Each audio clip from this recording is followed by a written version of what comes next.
Hello and welcome to the Sprint 1 demo of EduMath, a project being developed by Team 12 for SER 515. The sprint goal for this one, as it can be seen, was to create a login and registration flow for a student or professor, whoever wishes to use our application.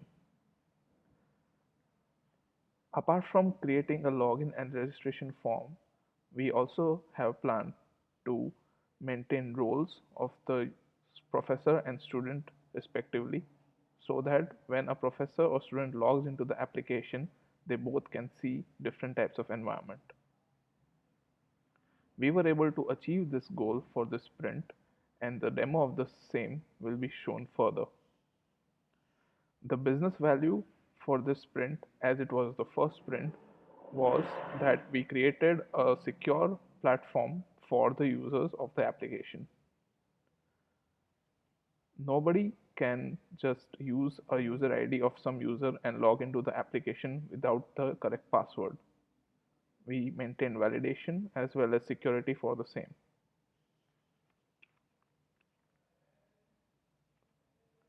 We also had plans to implement canvas and drag and drop functionality for the user when they are able to sign in. But due to time crunch, it was not achieved, and hence we have taken this as a spillover for the second sprint. Also, one note here, by mistake we moved it to sprint 2 in Taiga, and hence it is not visible in the original sprint 1. Moving to the user story of our application, our user story was login screen, as it can be seen, and it comprised of 4 tasks, that is create registration form, database integration, validation, and create login form. Now let's move on to the application. Our application is a web application and it is being run from my local computer. As you can see, the address for the same is localhost and it is running on the port 3001. When the user goes to the application, they are greeted with a login form. Now if the user is already registered, then they can just enter their user ID and password and they can proceed with the application. But if it's a first time user and they have not registered, they can register as a student or a teacher. Let's register as a student. Details such as first name, last name, student ID, and password will be stored to create an account for a student. I will be entering my details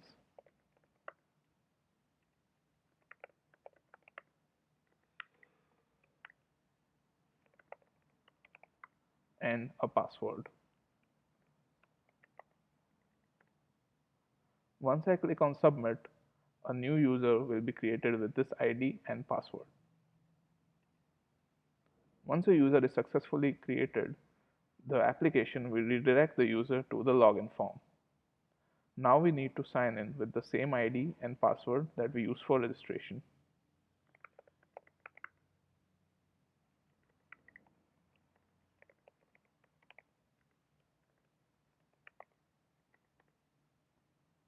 Now, first I will purposefully enter a wrong password and show you how we have implemented the validation.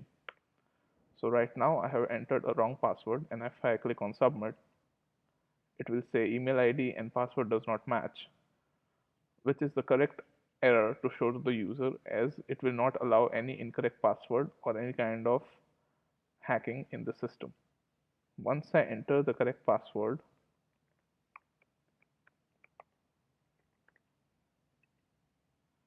as you can see, we are inside the application now. Inside the application, it is treated with the welcome message, and here it is just a text for now, which will be replaced by a canvas and a drag and drop functionality of formulas. This is how we have implemented the login flow. Now, going back to the sprint tasks, we had a registration form, database integration, validation, and login form.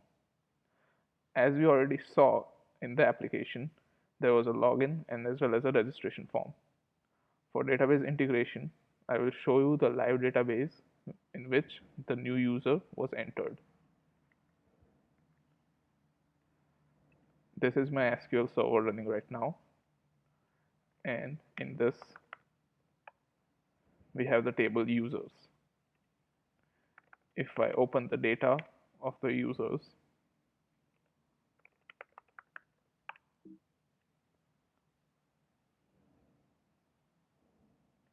sorry,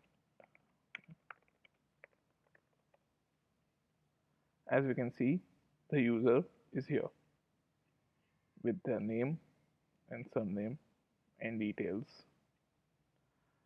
So this is how we have integrated the database. As soon as someone registered, their entry is made in the table users.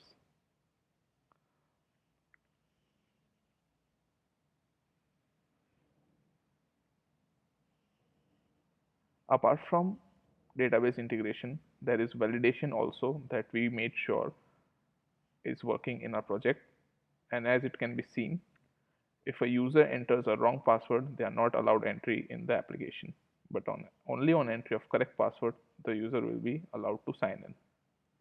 So these were the 4 tasks for our sprint 1, and we were able to complete them successfully and test them end to end perfectly. As a whole, the sprint backlog looks complete, and as the user can sign in successfully with the correct username and password, we can say the sprint 1 is successful. The only spillover remaining from this sprint is the integration of Canvas and the drag and drop functionality, which we will be carrying forward in the sprint 2 as a spillover, and it will be our first task there. Thank you.